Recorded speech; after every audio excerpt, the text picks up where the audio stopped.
Bien. Bonsoir, messieurs. Euh, Parashat Tazria, Metzora, il y a deux parachiotes. Ces deux parachiotes tombent tout le temps pendant l'Omer. On va essayer de faire un petit rapport entre ces parachiotes et l'Omer. Et on va également regarder un petit peu quel est le but de cet Omer, de compter l'Omer. Alors, la première question, c'est que l'Omer, il faut compter la nuit.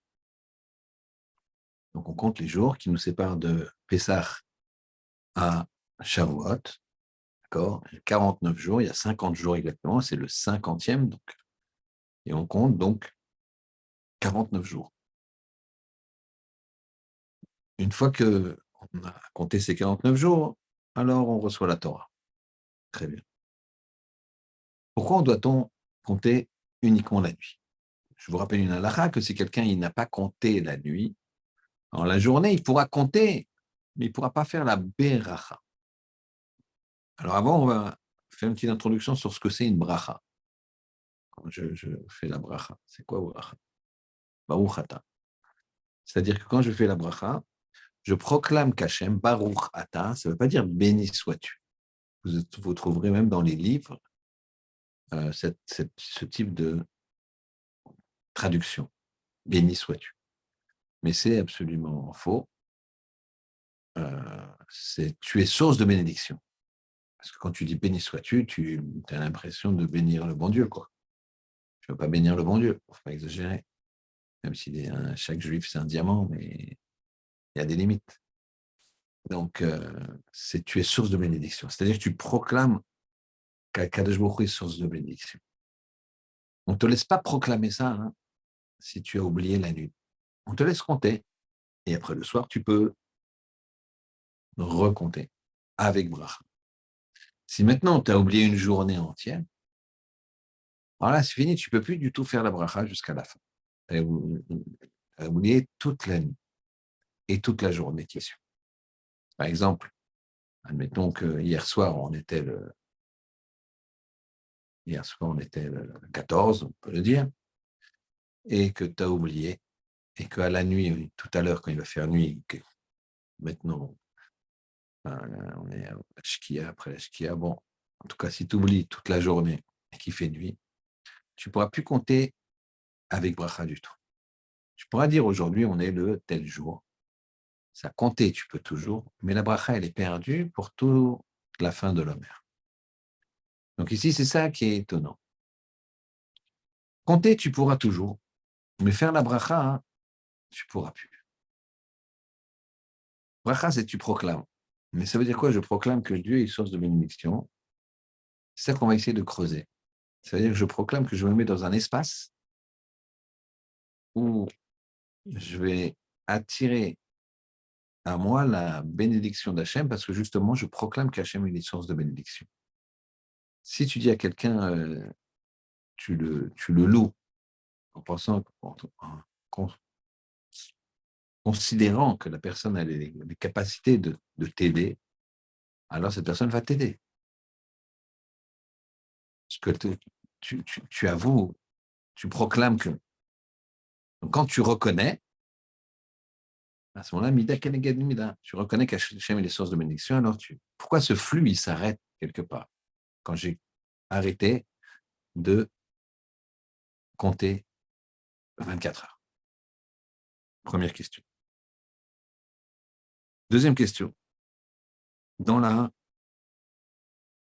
Parashat Tazria Metzora, il faut bien comprendre.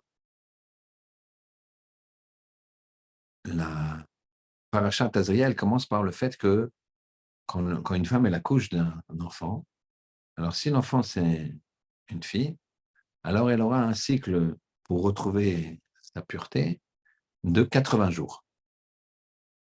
Par contre, si elle accouche d'un garçon, elle aura un cycle de pureté de 40 jours. Un cycle pour retrouver sa pureté de 40 jours. Donc, on va dire contamination, entre guillemets, de la Touma, d'accord? On a déjà dit, vous connaissez tous que pur, impur, ça veut dire est-ce qu'il y a de l'avenir, est-ce qu'il n'y a pas d'avenir? C'est ça le principe. Mais il y a de l'avenir, c'est pur. Quand il n'y a pas d'avenir, c'est impur. Parce que ça ne veut rien dire, l'impureté. Là, faut bien vous le mémoriser parce que c'est ou le tov et le ra, le bien et le mal. C'est quoi le mal? Ben, c'est la même chose. Le mal, ça fait partie de l'impur. C'est quand il n'y a pas d'avenir. C'est mal. Quelqu'un qui perd son temps, puisque c'est un petit peu le sujet de ce cours, chiller ou bâtir son temps, bâtir le temps, eh ben, il n'y a pas d'avenir. Je ne parle pas de quelqu'un qui a besoin de se reposer, de se poser un peu, il n'y a pas de problème. Il faut un petit peu pas avoir trop de pression tout le temps, tout le temps. Ça ne veut pas dire que je perds mon temps. Ça veut dire que mon temps, je me repose pour construire de plus belle. Et donc, quand une personne, elle ne construit pas, ben, c'est rare, il n'y a pas d'avenir. Ça, c'est important.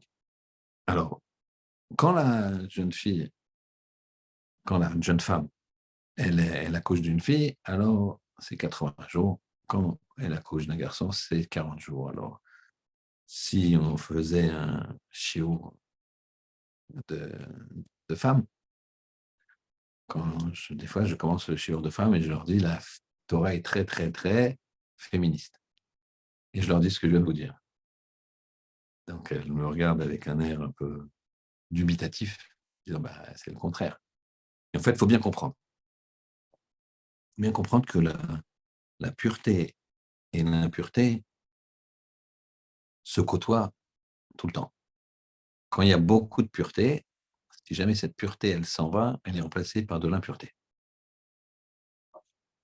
Et comme la femme, elle est plus porteuse de pureté qu'un homme, alors quand la petite fille, elle sort du corps de sa maman, eh ben, il y a plus d'impureté qui va compenser. Puisque la fille, elle est plus pure. Elle a plus de pureté. Et donc, de ce fait, il faudra 80 jours, il faudra le double de process pour la purifier que l'homme. Clair. Donc, pour ça, hein, il faut bien comprendre le process, et c'est pour ça que je vous fais ce petit rappel. La deuxième question, c'est que quand un homme il est atteint de tsarat, quand un homme il est atteint de, de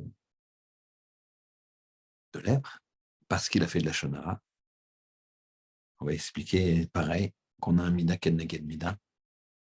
Mida keneged mida, mesure pour mesure. Dans la vie, ce que tu fais, ça te revient. Akadosh Baruch Hu, il a fait un très grand cadeau aux Juifs, au clan d'Israël. C'est tabac au monde entier, je pense. C'est le principe de mesure pour mesure. Tu fais quelque chose, ça te revient. D'accord? D'ailleurs, les gens, souvent, ils disent, mais qu'est-ce que j'ai fait au bon Dieu pour prendre cette claque? D'accord? Des fois, il n'a rien fait, au contraire. Mon Dieu, il, il peut le réveiller, quoi. On ne comprend pas bien. Les questions, elles viennent après. Et les réponses, elles viennent après 120 ans. Des fois, il y a des réponses ça va rester avec des questions. On ne comprend pas ce qui se passe. Comme si un enfant, son père, il l'amène chez le médecin qui lui fait une piqûre grande comme ça. L'enfant, il va dire, papa, il est méchant. Mais évidemment que son père, il a une piqûre qui est un peu douloureuse pour le laisser en vie. Donc, quand un homme il a la tsarat, parce qu'il a fait du lachon hara, et donc puisqu'il a la tsarat, puisqu'il a la lèpre, et ben, les gens s'enfuient de lui, il est contagieux, pardon. Et comme il est contagieux, et ben là, les gens ils vont fuir. Qu'est-ce qu'il a voulu faire, lui, avec la Shonara? Il a voulu séparer les gens. Eh bien, tu veux séparer les gens, alors on te sépare, toi. Donc ça, c'est le Mida Keneged Mida. Mais la question, c'est qu'il doit l'amener au Cohen. Il doit aller chez le Cohen et montrer sa tsarat, montrer sa plaie. Pourquoi le Cohen? Pourquoi il ne peut pas voir une autre personne? Pourquoi il ne peut pas le faire lui-même? Ensuite, il y a aussi dans la période dans laquelle on est, il y a le fait Pirkei Avot. Et il y a aussi les Avot, c'est des Mishnayot de Rabbi Nathan. Les Mishnayot de Rabbi Nathan. Et il nous dit, dans les Mishnayot, Rabbi Nathan, aime celui qui te fait des reproches et déteste celui qui te fait des compliments. Je répète, aime celui qui te fait des reproches et déteste celui qui te fait des compliments. Comment ça peut... Qu'est-ce que ça veut dire? Normalement, les compliments, c'est bien. De nos jours, les compliments, c'est... Sans compliments, les gens, ils n'avancent pas. Les gens, il faut les encourager. Les gens, c'est une génération qui est un petit peu plus faible qu'avant. Mais dans tous les cas, c'était toujours des compliments. C'est vrai qu'il y a moins de responsabilités. Il y a un grand maître qui s'appelait Rabbi Yitzhak Hutner. Et c'est un génie, un jeune génie, qui est né avant la guerre et qui a fui la guerre. Il est parti aux États-Unis. Il est devenu un grand maître. Et il sera Yitzhak Hutner, quand il était jeune, il était dans une yeshiva, Slabodka, yeshiva de Slabodka, en Russie, à Slabodka. Et c'était vraiment le génie, mais c'était le plus jeune de la yeshiva. Il avait 15 ans, les autres, ils avaient 20, 22, 23. Et c'est vraiment un génie. Et le jour de Kippour, le jour de la Neila, le sabbat de Slabodka, c'est-à-dire le Rosh Yeshiva, le grand maître de la génération, imagine, chez nos amis Sfarad, c'est comme Baba Saleh de l'époque, quoi. Il y avait 300-400 élèves dans le Shiva. C'est la Neila, je ne sais pas si tu imagines. Les élèves de Shiva, Neila. Juste avant, le sabbat, il dit à un bachour qui est à côté de lui, il lui dit, va demander à Yitzhak Varshever, parce qu'il habitait vers Varsovie, va demander à Yitzhak Varshever, il ne s'appelait pas encore Rav Hutner Gadol, il s'appelait Yitzhak Varshever, Yitzhak de Varsovie, va lui demander c'est quoi le nom de sa mère, je veux prier pour lui pendant l'année. Voilà que le Bachour, il y avait un grand silence. Qu'est-ce qu'il a dit, le maître? Le Bachour, il va chercher Rav Yitzhak, il va chercher le jeune Yitzhak, qui était tout au bout. C'était un des plus jeunes, alors il était au bout de la choule. Et le Bachour en question, il était un peu costaud, quoi. On va dire. Et donc, il traverse les bancs comme ça, c'est des bancs, avec un parquet en bois, donc ça fait dans un silence comme ça, vous imaginez, tous les yeux de tous les Bachourim, ils sont sur lui. Il va jusqu'au bout de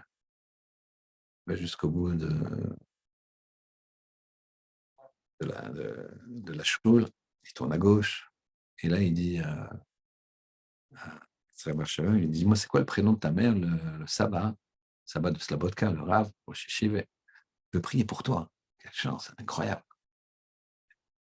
Lui dit, je vais aller lui dire moi-même. Il y a un peu de prétention comme ça. J'ai dit moi-même. Et donc, tout le monde le regarde. Quand il arrive à 2 mètres du sabbat, le sabbat, il lui dit, il lui crie dessus. Il lui fait un geste comme ça et il lui dit Altikades berbahamot Shelly. Ne rentre pas dans mes 4 amot, ne rentre pas dans mon périmètre. T'approche pas. En un mot, quelqu'un de vulgaire, il aurait dit dégage. Et lui, il a dit n'approche pas. Quoi, il a senti une prétention. Qui a raconté cette histoire? Rav Hutner lui-même, un des Bachorim. 70 ans après, à peu près. Plus tard, aux États-Unis. Et il leur expliquait que de nos jours, si on se comportait comme ça avec un Bachour, finit à Manhattan avec au mieux. D'accord. Comme ça, il leur a dit. À Paris, je ne connais pas les adresses, excusez-moi, monsieur. Donc, ici, ça veut dire que les générations, elles sont plus faibles, mais n'empêche que il n'a pas non plus, il n'a pas pendu par les pieds, quoi. Il n'a pas donné de claque, il n'a pas. Il veut dire, t'approches pas. Et les gens témoignent que le sabbat de Slabotka, il donnait beaucoup de compliments, il encourageait beaucoup. Donc les compliments, c'est bien. Pourquoi les Avot de Rabbi Nathan, ils disent aime celui qui fait des reproches et déteste celui qui te fait des compliments. D'accord? Alors on reprend toutes les questions. Première question, pourquoi on doit compter la nuit? L'Omer la nuit, et que si on a loupé la nuit, on compte le lendemain, mais sans bracha. Et après, on reprend la bracha. Mais si jamais on n'a pas compté toute une journée entière, la nuit plus le jour, c'est fini la bracha jusqu'à la fin de l'Omer. C'est quoi cette histoire? Première question. Deuxième question, pourquoi on doit amener la tsaharat quand quelqu'un fait de la shonara, il a donc la tsaharat, il a une plaie, il doit la montrer au Kohen. Qu'est-ce qui se passe? Troisième question, à votre de Rabbi Nathan, pourquoi on doit haïr celui qui te fait des compliments, qui dit t'es beau, t'es intelligent, bravo. Et tu dois détester, et tu dois aimer celui qui te fait des reproches. Pourquoi? Alors on va commencer par répondre à la première question. La Gemara, partout, elle nous dit, elle vante les propos des maîtres qui se privaient de sommeil pour étudier la Torah. La nuit, c'est un moment de vérité. Le jour où on est occupé, où on étudie, je parle des études, on travaille, il faut manger, il faut se déplacer.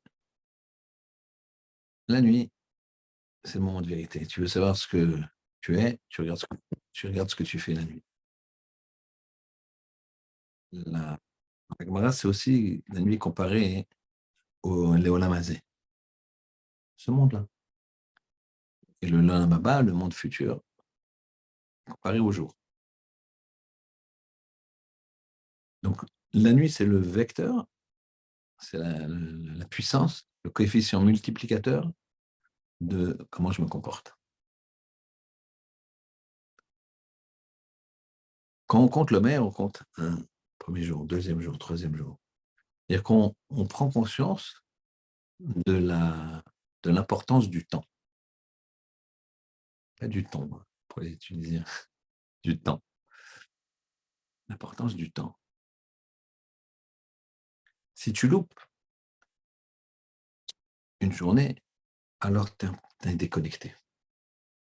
Tu as un retard.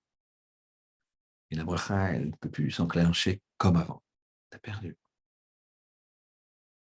Si tu loupes une demi-journée, tu loupes une première nuit, alors tu peux rattraper.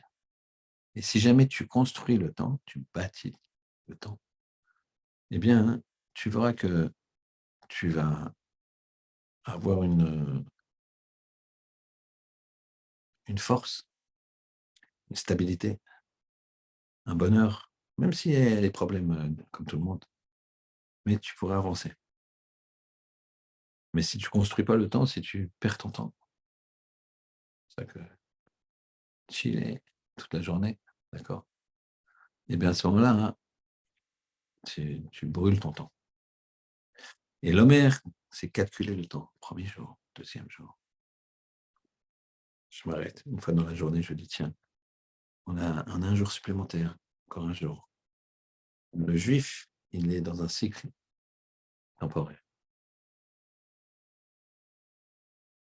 Ça tourne. Rosh Chodesh, on est Rosh Chodesh aujourd'hui. Rosh Chodesh, ça veut dire, c'est la même lettre. Rosh Chodesh, c'est le début du mois. C'est la même chose, ça s'écrit, c'est pareil, c'est la même racine que Chadash. Chadash, ça veut dire nouveau. Il y a ce qu'on appelle le pouvoir de Hitratshut. Il y a une force de Hitratshut, une force de renouvellement. Et ça, chaque Rosh Chodesh, tu as une force de renouvellement. C'est pour ça que même si quelqu'un, quand il vieillit, les forces physiques, petit à petit, elles déclinent, mais sa force de renouvellement spirituel, elle continue à grandir. C'est pour ça que tu vois des gens, ils marchent doucement, c'est des personnes très âgées.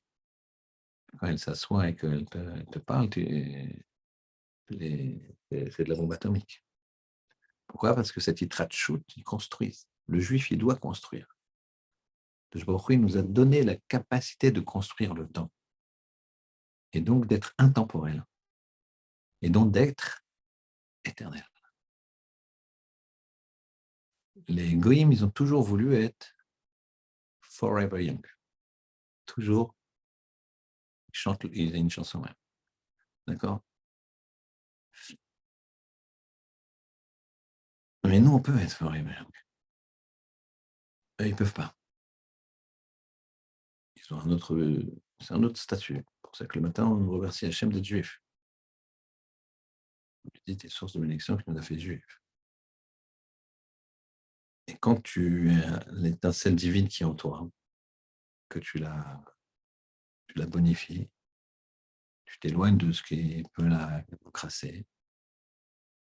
Parce que chacun de nous, il a une étincelle divine. Rabbi Israël de Sainte-Terre, il dit attention, quand tu parles à ton frère juif, tu as une partie de Dieu dedans. Ça, tu as une étincelle. La Neshama, c'est une partie d'Hachem. C'est une toute petite partie, mais c'est une partie d'Hachem. Ça, si on arrive à comprendre ça, ça veut dire que puisque tu travailles ton amour pour Hachem, après tu vas travailler ton amour pour l'autre, puisque l'autre, il y a Hachem derrière. Il m'a raconté qu'il a assisté à quelques années de ça, à une scène incroyable. Il était en Israël devant un centre commercial et il y a le bitachon, le policier, enfin pas le policier, l'agent de sécurité qui est devant là, Israël, tout le monde sait. Et juste devant, il y avait une petite table avec des tefilines. Il y avait un Chabad comme ça qui disait aux gens, des fois il y avait la queue, parce que les gens, quand il y a beaucoup de monde qui rentre et quand chacun il passe sur le portique, là, détecteur de métaux, et le Chabad, il met les tefilines. Et à un moment, il y a un monsieur qui dit comme ça, bon, lui, il n'a pas peur. Hein. Je vous mets les tefilines. Il dit, ah, là, putain, c'est quoi ça? Non, non. Puis il insiste un peu, et l'autre il crie, il commence à s'énerver, il crie, il lui dit mais c'est quoi ça? Presque il lui bouscule un peu sa table où il y a les tefilines et tout ça, il va voir le vigile, il lui dit écoutez, moi je vais aller voir la direction, c'est pas normal que vous le laissiez là. Pourquoi vous le laissez là, ce type-là? C'est pas possible. Et lui il continue, mais je vais mettre les tefilines. Il dit mais arrête, il lui crie dessus, il crie. Puis à un moment, le, le jeune Chabad, il regarde le juif en question, cette vieille personne, il lui dit écoute, tu peux pas m'empêcher de te mettre les téfilines. Ça, tu peux m'empêcher, pardon. Tu peux m'empêcher de te mettre les téfilines, ça, tu peux. Mais m'empêcher de t'aimer, ça, tu peux pas. Et la personne, il a éclaté en sanglots. Cette personne âgée-là, il était tellement sincère qu'il a pris dans Il a éclaté en sanglots. Et il avait mis le film. Ça, c'est quoi? Ça, c'est quelqu'un qui a intégré le principe de Kol Israël arrive Zé. Tous les Juifs, ils sont arrivés. Et l'un dépend de l'autre. Tu ne peux pas dire, bah, c'est ton problème. Hein. Ah, la vie est dure pour tout le monde. Hein. Ton copain qui arrive, il a besoin de quelque chose. Toi, tu fais un gros cigare de 500 francs, il te demande 500 euros. Il te demande, je sais pas quoi, de l'aider. Tu lui dis, c'est, la vie est dure pour tout le monde. Moi aussi, j'ai galéré. Ça fait du bien aussi. Hein. J'ai entendu. Tiens. Et il n'écoute pas. Nous, c'est pas comme ça qu'on bâtit. On bâtit avec l'amour de l'autre. Ça veut dire qu'on aime Dieu. On aime en Dieu. On se colle à Hachem, on se colle à ses valeurs, on se colle dans ses valeurs, on colle à l'éternité. Donc on construit le temps, on bâtit le temps. Être fort et voyant ou vivre éternellement, c'est possible. C'est possible. C'est pour ça que tu verras pas de personnes âgées chez les religieux qui est malheureux, en général. Même s'il souffre, même s'il est malade. Parce qu'il sait qu'après la porte, c'est un petit peu chaud. Mais après, ça y est, il y a quelque chose. On prend les mitzvot qu'on fait dans ce monde, le salaire, on le prend là-bas. Donc il n'y a pas, ça ne s'arrête pas. On regarde la tête des gens qui sont âgés, qui ne sont pas juifs, qui ne croient pas. Ce n'est pas le même éclat. Ce n'est pas la même chose. Nous, on construit. Regardez dans le monde. Les goyim, ils ont dit c'est quoi? Ils construisent la matière. Les Romains, magnifique ce qui reste de Rome. Colisée, à Rome, Césarée, des trucs entiers, des vies entières. Les Grecs. Les Grecs. En Grèce, tu vas voir tous les vestiges de la Grèce antique. Énorme. Énorme. En Israël, regarde ce qui reste matériellement. Un petit migvé par là, sous 3 mètres de sable. Le Kotel, c'est un mur. Un petit mur. Un mur. Bon, ok.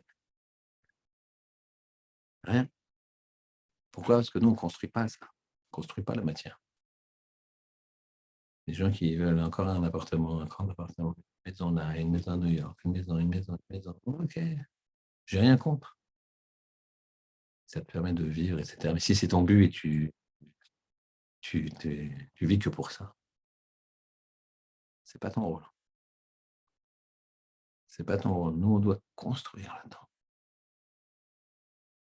Le grand mal, le grand problème de cette génération, de nos jours, c'est justement ça, le chill. Et les réseaux sociaux, etc. Les gens, ils perdent leur temps incroyable. Avant ça, hein, les gens, ils perdaient leur vie à la gagner. Donc, ils voulaient gagner leur vie encore. Donc, ils perdaient leur vie à tout le temps vouloir gagner et gagner plus. Mais de nos jours, ils ne perdent même pas leur vie à gagner, ils perdent leur vie tout court. Le Yetzirah, il est rentré, ça y est, c'est fini. C'est très, très dur la bataille. Il faut avoir une grande. On est obligé de mettre beaucoup de spiritualité. Il y a une seule chose que quelqu'un peut faire, c'est s'investir dans la Torah et les mitzvot. Sinon, personne ne peut pas y arriver. Le danger, il est à l'intérieur de la maison. Il y a encore quelques années, la personne qui voulait faire une bêtise ou voir quelque chose de sale, il fallait qu'il aille, je ne sais pas où, quoi. Des endroits sales, je ne sais pas. Ce n'était pas accessible. Là, c'est dans ta poche, tac, tic, tac. Et encore, j'étais un peu lent. D'accord. Ça veut dire qu'il est sur toi, quoi. Sur le cœur. Si jamais tu le perds jamais, parce que comme on touche tout le temps, dans la Gemara, on dit que des choses qui ont de la valeur, tu touches tout le temps. Les voleurs, ils connaissent ça, les pickpockets. Ils regardent à la gare, les gens qui prennent leur valise comme ça près d'eux, etc. Les voleurs, ils regardent, ils disent, tiens, l'argent, il est là-bas, il y a des trucs importants là-bas, et tac. C'est une voie. Il y a un homme, quand il a de l'argent ou quelque chose de valeur. C'est pour ça que les téléphones, tu l'oublies au café, 2 secondes, 3 centièmes plus tard, tu t'es rendu compte que tu l'as laissé. C'est-à-dire que c'est devenu une seconde nature. Donc, et ça, la seule façon de le combattre. Il y avait une histoire, évidemment, imagée. Modèle Israël Salanter, qu'est-ce qui se passe? Qu'est-ce qui se passe en Allemagne? Au moment où l'Allemagne, les Marchemam, ils étaient pas du tout antisémites, enfin ils étaient antisémites, mais ça ne savait pas. L'Allemagne, au contraire, c'était ouvert, c'était classe. Et les Juifs se sentaient bien. Ils ne se sentaient plus très juifs d'ailleurs, ils étaient complètement assimilés, mais les Juifs se sentaient bien. Et il lui a dit, qu'est-ce qui se passe en Allemagne, qu'est-ce qui se passe en Pologne? Il dit, je vais vous dire ce qui se passe. En Pologne, quand j'ai vu le Yetzer Hara, j'ai rencontré le Yetzer Hara, le Satan, l'accusateur, Satan, l'ange de la mort, parce que vous savez, c'est le même. C'est le même. Vous avez le séducteur, Yetzer Hara. D'accord? Le séducteur, c'est le même, c'est le Satan.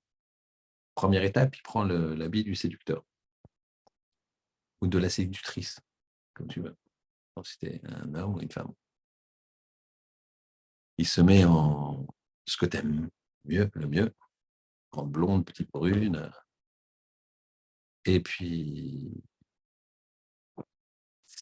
si la personne, elle tombe, alors il fait un selfie, clac, avec la personne, puis il monte là-haut. Il a le selfie, il dit, il change d'habit, accusateur, Satan, accusateur. Et là, il va vers Hachem, il lui dit, regarde, qu'est-ce qu'on fait? Et si jamais ça se passe mal pour la personne en question, si elle n'a pas suffisamment de mérite, de Torah, alors il lui dit, bah, vas-y. Et il change encore une fois d'habit, il prend son glaive et il y va. Donc c'est la même. Yetzer Hara, Satan, Malach HaMavet, tendance, Satan. Et l'ange de la mort, c'est le même. C'est juste un changement de look. D'accord? Comme ça que ça fonctionne. La personne, elle veut résister, elle est obligée de mettre du spirituel. Obligé. Contre cette attaque-là, tu es obligé de mettre du spirituel qui s'appelle la Torah.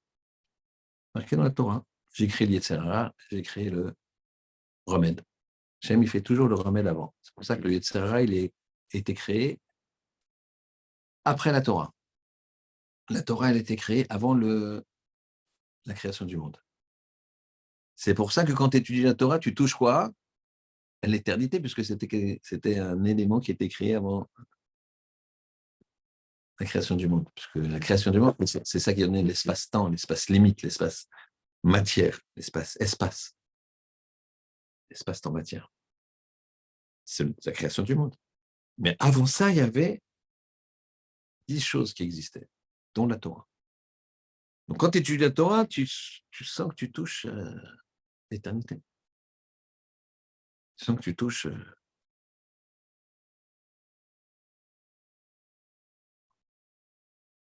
Et c'est pour ça qu'on fait la bracha la nuit. Parce que c'est la nuit que tu as besoin de la bracha d'Akadosh Baruch Hu.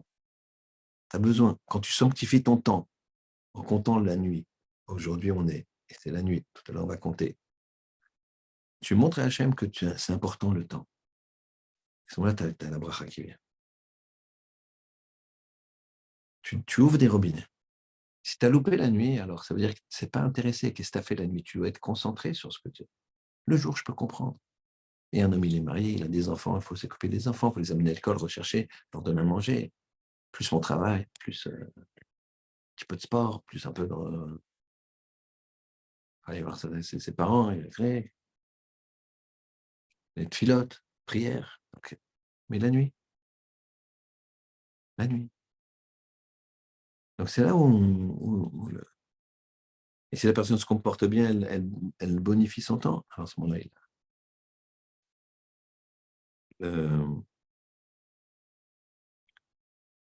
Chafetz Chaim, il, il a reçu une personne, une fois, qui lui a dit, c'était un Rosh Yeshiva, il lui a dit, voilà, j'ai un élève qui, qui, euh, qui commence à s'éloigner. Il faut savoir qu'avant-guerre, il y avait une déshérence du monde de la Torah. Les gens, ils partaient de la Torah. Il y avait de très grands maîtres, d'accord, qui étaient très hauts, très forts. Il y avait quelques, sans être péjoratif, on va dire, élites. Mais la majeure partie des gens, et les yeshivot se vidaient. Ils allaient écouter, par exemple, des hommes politiques, ou quand il y avait il y avait une yeshiva fameuse, que quand Rosa Luxembourg, c'était une femme politique russe, qui s'est naturalisée allemande. Elle en a parlé quand on a fait le paracha Shemot. Et ben, elle venait d'en faire un meeting, et les Bachorim, ils sortaient des yeshiva pour l'écouter. C'est un Yetzirah. Au moins, c'est un Yetzirah intellectuel. C'est pas un Yetzirah qui rend débile. C'était intellectuel, au moins. C'était beaucoup plus dur. Il y avait un espoir, il y avait une réflexion, il y avait quelque chose. Je ne défends pas, parce que c'était des marchés, c'était des communistes, etc. Ils avaient du mal, ils voulaient tout aussi notre... C'était pas la même chose. Et donc, un bachour comme ça, le Rosh Yeshiva, il est venu, il a dit à Chafetz Chaim, j'ai un bachour comme ça qui est, qui est khalash, qui est faible, qui lâche un peu, et je ne sais pas quoi faire. Chafetz Chaim, il lui dit, fais ça, ça, ça. Il écoute ce que dit Chafetz Chaim, mais ça ne marche pas. Il continue. Au point qu'un jour, il a surpris le bachour en train de fumer Shabbat. Fumer Shabbat. Alors, Chafetz Chaim, le Rosh Yeshiva, il a surpris. Il failli pleurer, le Rosh Yeshiva, il lui a dit, oh, à ce point-là. Il lui a dit, ouais, ça y est, de toute façon, ça y est, vous m'avez vu, ça fait déjà plusieurs semaines que ça y est, je pars de la Yeshiva, je pars de tout. Et la personne, Rosh Yeshiva, il a obtenu de ce barreau qu'il puisse aller voir au moins le Chafetz Chaim une fois, pour lui dire, j'arrête tout, pour lui dire, vas-y, parle au Chafetz Chaim. Et le barreau, il a dit, d'accord, mais ça ne me fera rien. Il dit, non, on va voir ensemble le Chafetz Chaim, et après, ouais, tu es libre. Hein. Il dit, d'accord. On va voir le Chafetz Chaim. Et le Chafetz Chaim, il a demandé de rester seul avec le Bachour.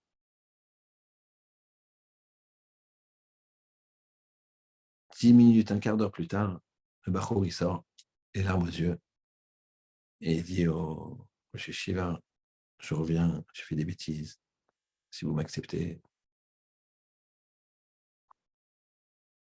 Il a complètement changé. En un quart d'heure. Chafetz Chaim, il posait ces mots, mais qu'est-ce que tu peux dire en un quart d'heure? Que Dieu existe, et si Dieu existe, il faut faire la Torah. Bon, d'accord, mais il connaît par cœur ça, le gosse. Alors sachez que le Rosh Hashanah n'a jamais su ce qu'il a dit, Chafetz Chaim.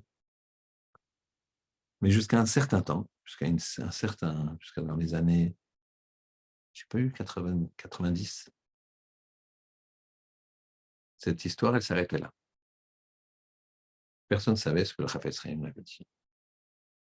Mais elle était connue pour dire que, en quelques mots, comment un gadol, il peut faire changer les choses. Et voilà qu'il y a un conférencier aux États-Unis qui fait une conférence et qui dit sur les mots, parce qu'ici c'est la paracha des mots, on fait la Shonara, on a la lèpre. Le conférencier, il fait sa conférence sur l'importance des mots. Il y a une belle assistance, 100, 200, 300 personnes aux États-Unis, un rav. Et puis, il raconte cette histoire en disant, voilà, on n'a jamais su, on ne saura jamais, parce que Rosh Hashiva, Bachour, lui, on ne sait pas qui c'est. S'il a envie, il va avoir 80 ans. Rosh Hashiva, il n'est plus de ce monde, Chafetz Chaim aussi, donc on ne saura jamais. Mais en tout cas, on sait qu'avec les mots, le poids des mots, ça peut tourner. La conférence se termine, et au fond de la salle, un vieux monsieur en train de sangloter.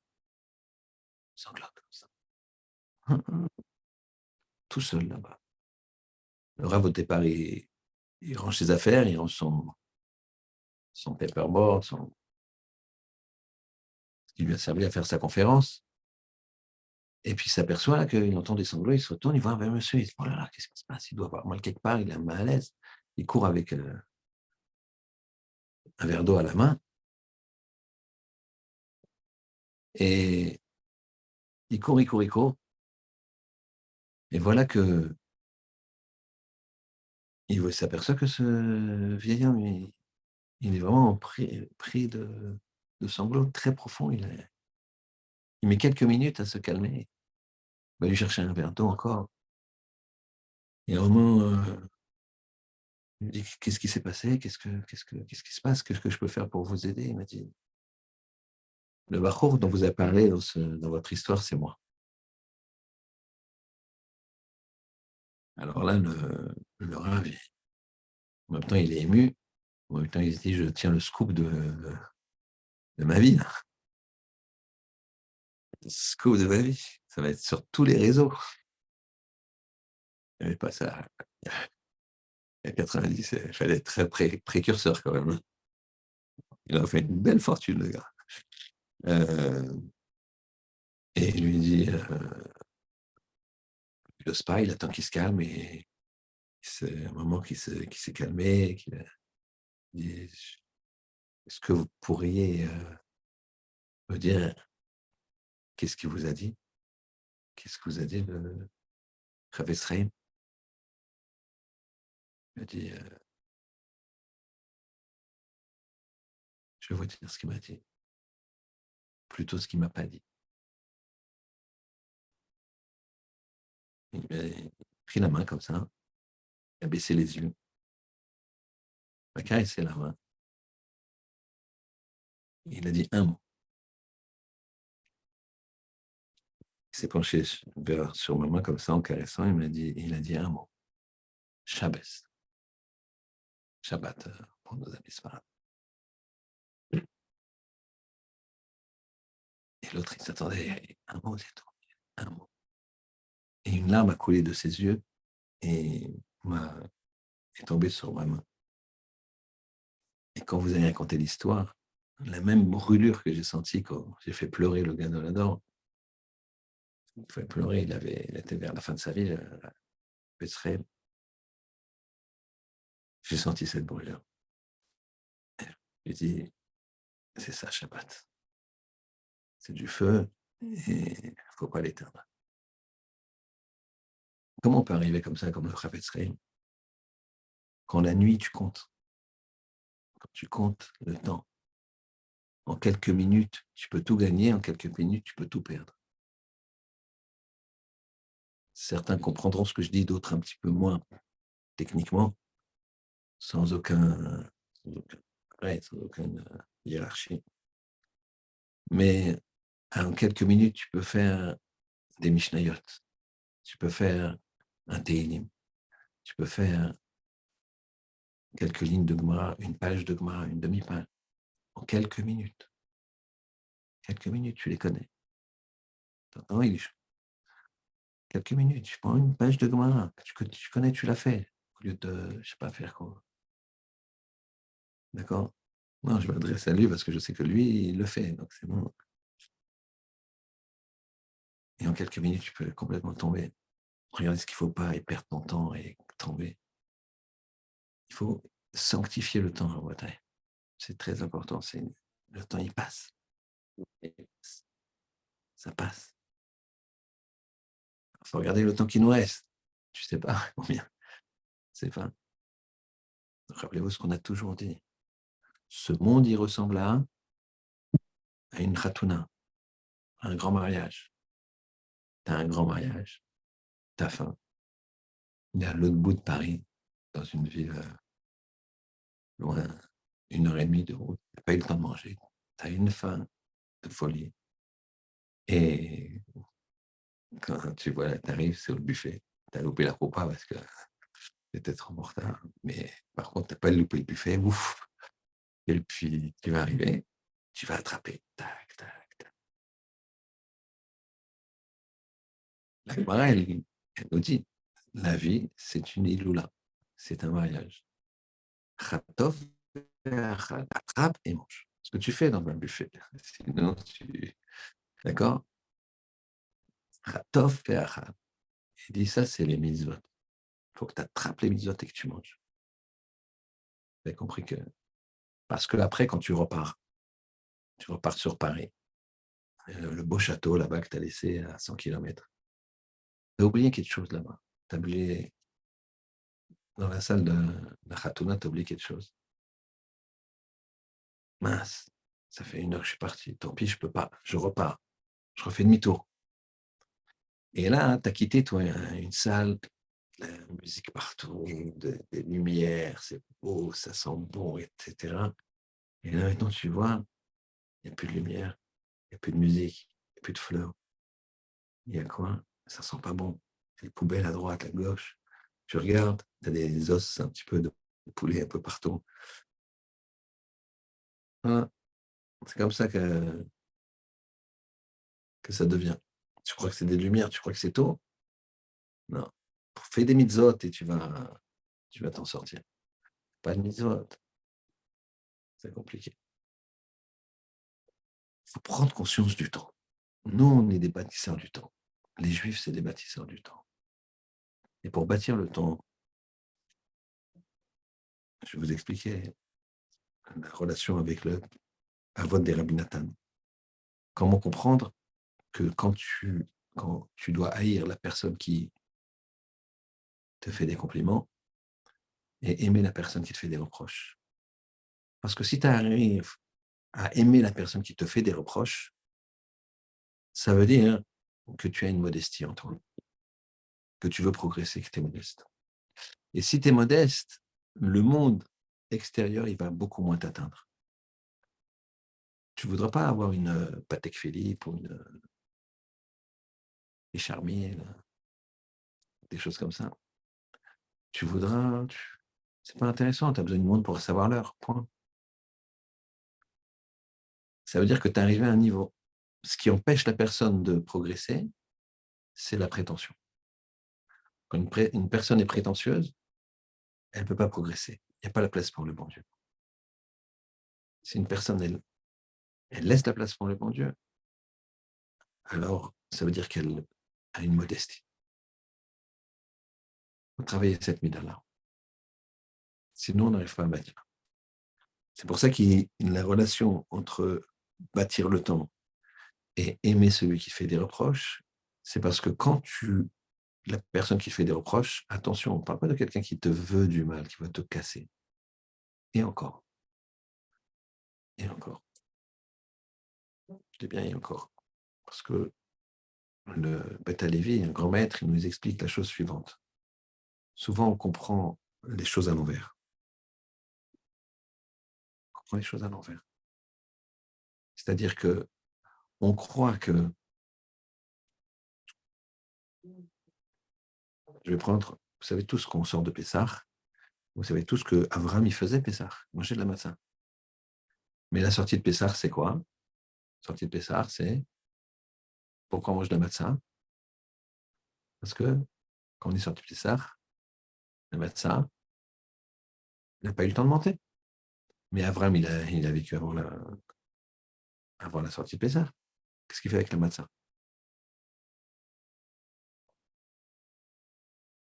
Alors, écoutez bien, bien ça. Dans la vie, c'est très important d'écouter ça. C'est pas, on mange pas de la matzah parce qu'à la sortie d'Égypte, la matzah n'a pas eu le temps de monter. C'est que à la sortie d'Égypte, la matzah n'a pas eu le temps de monter parce que on devait manger de la matzah. C'est le contraire, donc on prend de travers le nom. Excusez-moi, c'est du vieux français. De travers.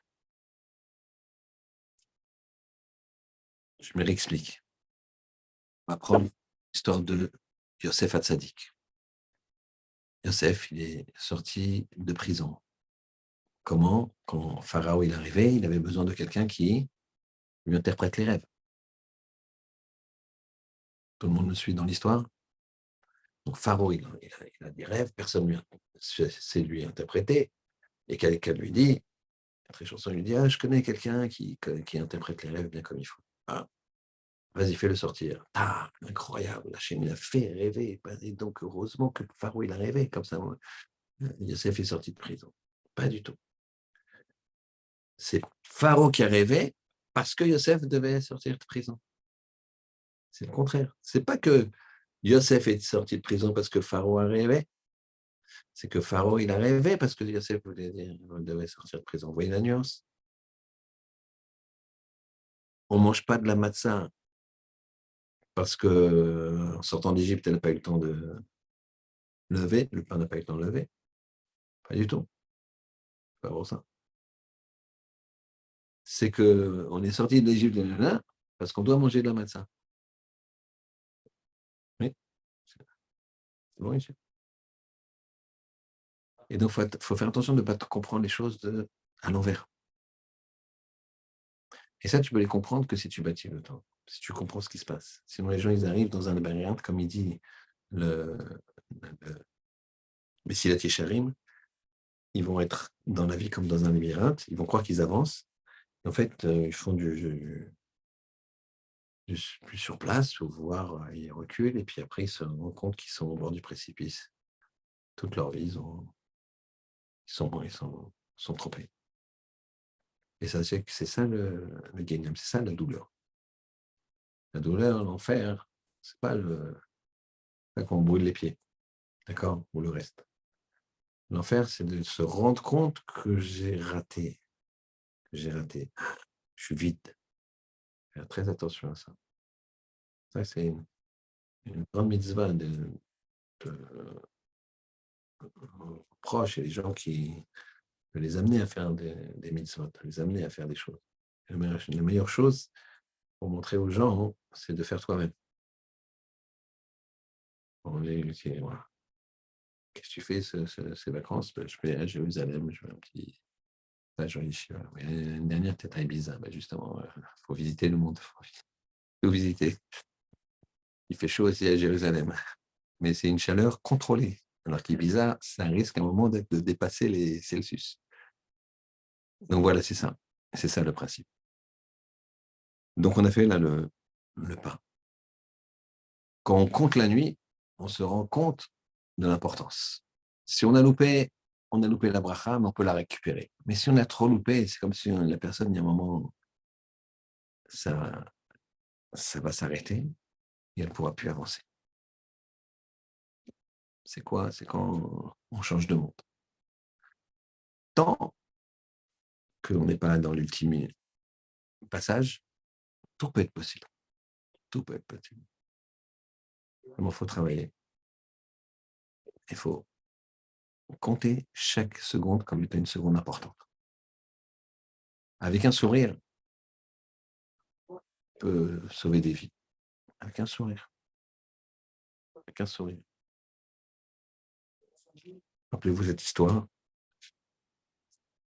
que une fois un, un homme religieux, un vendredi soir, aux États-Unis, il sort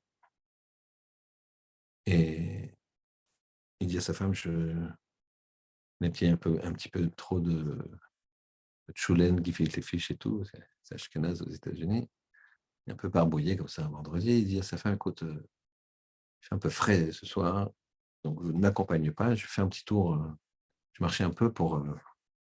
bon, il marche. Et puis en même temps, à un moment, il voit au loin une personne. Et il, arrivé à sa hauteur, les regards se croisent.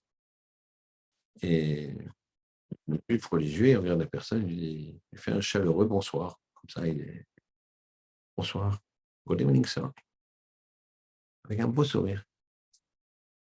Et puis, donc, il se tourne le dos et le juif, il se retourne et il a l'impression qu'il le regarde, effectivement. L'autre, il le regarde. Il refait un sourire. Il avance, puis il a l'impression que l'autre, il est toujours en train de le regarder. Il se tourne, il le regarde, il fait un sourire. Ah, et à un moment, il s'arrête, il voit que l'autre, il ne bouge pas toujours. Il va vers l'autre. Il s'approche l'un de l'autre. Il me dit, on se connaît, il y a quelque chose. Il dit, non, non, pas du tout. Vous savez, moi, rien ne va dans ma vie. Je suis divorcé, je n'ai pas de travail, j'ai ceci, j'ai cela. Et je me suis dit, là, vous voyez, j'allais sur tel pont. Je me suis dit, je me balance. J'en ai marre de la vie. Je dis, si personne ne s'occupe de moi, ben, tout le monde s'en fiche. Et si je croise quelqu'un qui me fait un sourire, je réviserai Je connaissais un avocat qui m'a raconté l'histoire suivante. C'est lui qui m'a raconté. Il m'a dit qu'il a défendu quelqu'un. Et ce quelqu'un, c'était pareil. Divorcé, ruiné. Il avait une chance de récupérer un peu d'argent, un gros procès. Et malheureusement, ils ont perdu. Alors, il l'appelle. Et voilà, il ne voulait pas lui dire par téléphone. Et il lui dit,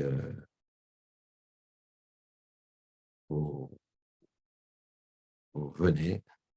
Quand il arrive, il lui dit, vous savez, c'est pas une très très bonne nouvelle, vous avez perdu sur ce point-là, sur ce point-là. Il dit, bah, on a tout perdu, quoi, j'ai tout perdu. Il l'a senti tellement abattu qu'il lui a donné, tenez-vous bien, ça va faire rire. C'était à l'époque des cassettes, des grosses cassettes dans les magnétoscopes. Je ne pense pas que vous ayez connu ça. Et il lui a dit, écoutez, prenez cette cassette de Ravi Jacob, lui de Funès. Histoire vraie, incroyable. Prenez cette cassette de Ravi Jacob.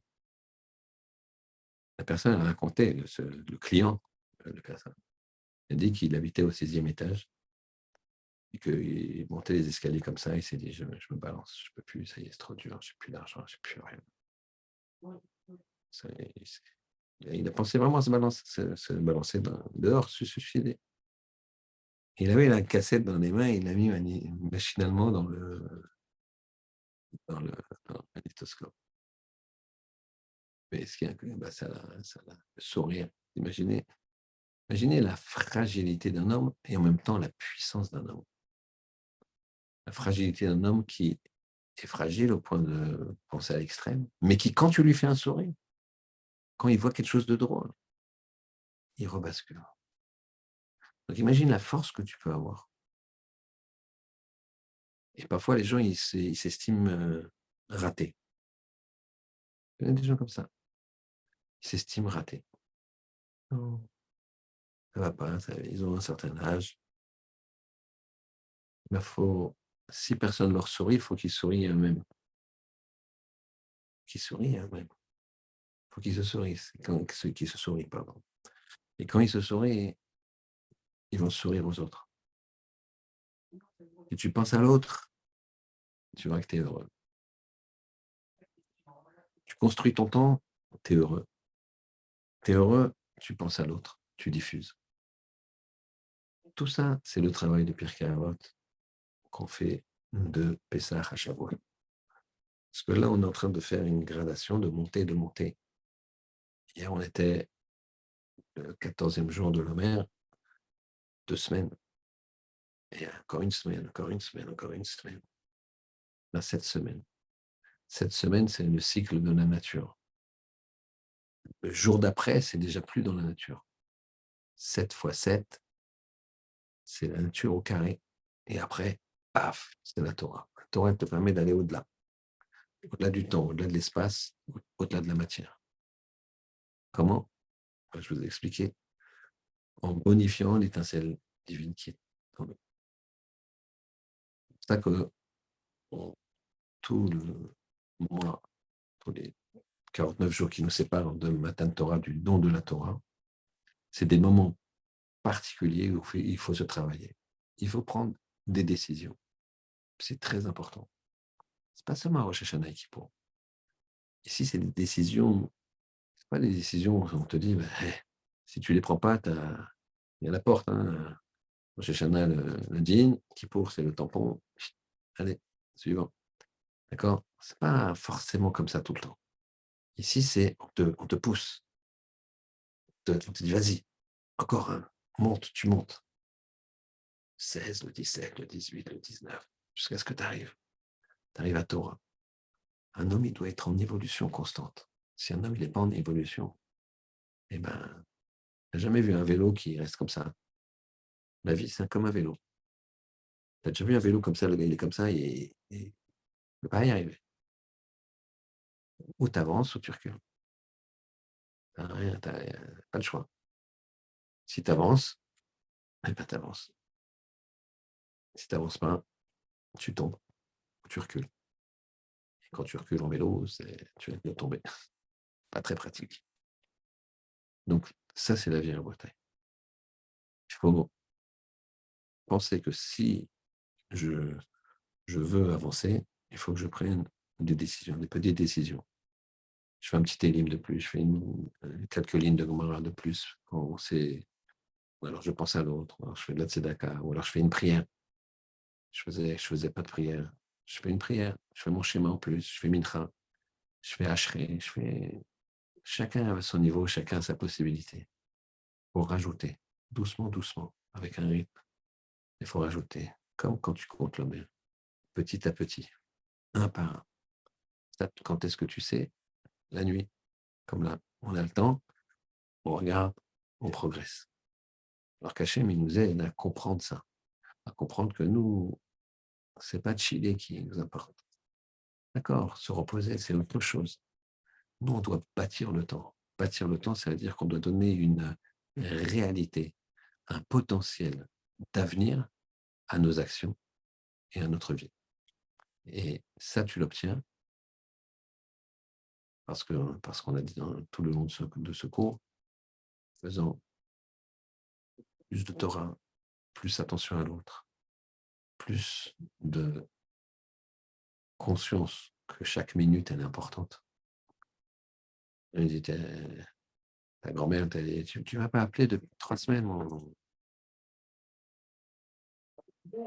J'ai pas le temps, mamie, j'ai du boulot, etc. Et t'es passé combien d'heures sur un jeu, sur je sais pas quoi. Pas 10 minutes pour appeler ta grand-mère. Alors que ça lui ferait, ça change sa vie. Elle te raconte, elle ne parle jamais, elle parle au mieux. T'as pas pensé? Parce qu'il n'y a que toi qui t'intéresse, à toi. Ça, il faut regarder autour de vous en Bretagne. Il faut faire le bien, il faut étudier, il faut faire de la spiritualité, il faut compter. Compter. Non, c'est des time is money. Voilà, messieurs. Shabbat shalom. Qu'Hachem vous bénisse.